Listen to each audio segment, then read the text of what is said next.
Assalamualaikum warahmatullahi wabarakatuh. Alhamdulillahirabbil alamin. Wassalatu wassalamu ala asrofil anbiya'i wal mursalin wa ala alihi wa sahbihi wa man tabi'ahum bi ihsanin ila yaumiddin, amma ba'd.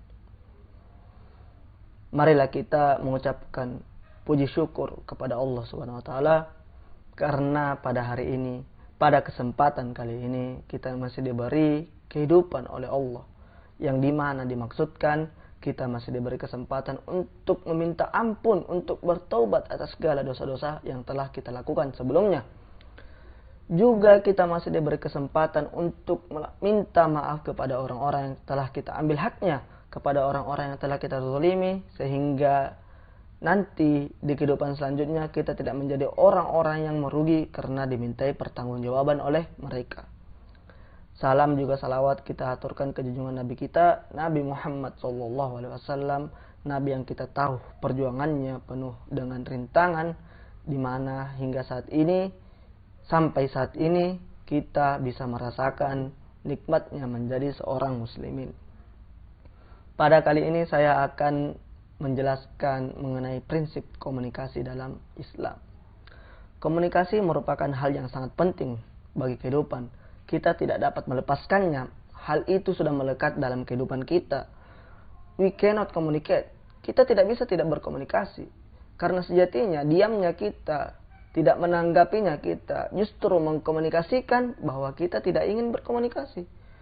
Maka komunikasi itu enggak doang. Komunikasi itu menggerakkan. Komunikasi itu dapat membuat orang menyukai kita. Juga komunikasi dapat membuat orang membenci kita. Komunikasi adalah proses penyampaian pesan dari komunikator kepada komunikan. Maka begitu pentingnya komunikasi dalam kehidupan kita, Islam pun mengatur hal itu. Terdapat 3 prinsip berkomunikasi dalam Islam. Yang pertama, qaulan sadidan.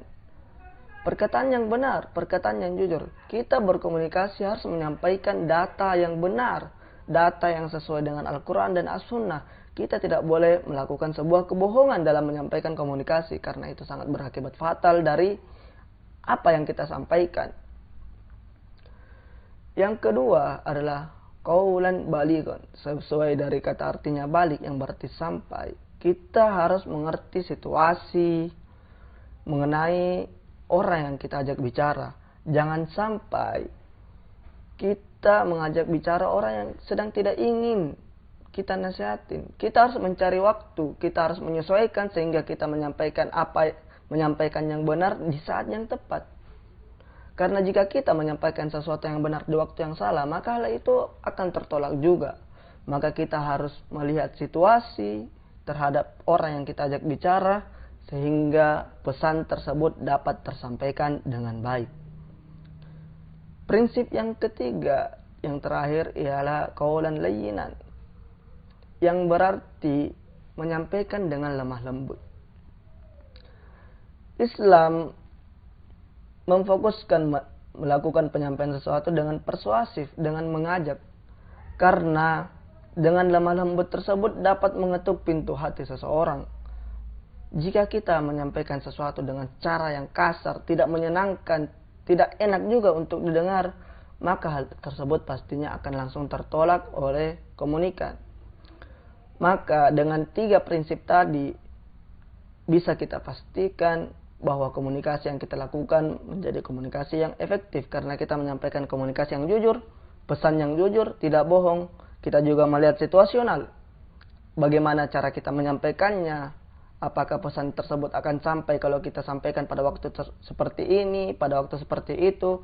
Juga bagaimana cara kita menyampaikannya dengan penuh lemah lembut. Maka inilah Islam mengatur segala sesuatu sehingga menjadi lebih baik. Itulah prinsip dalam komunikasi dalam Islam.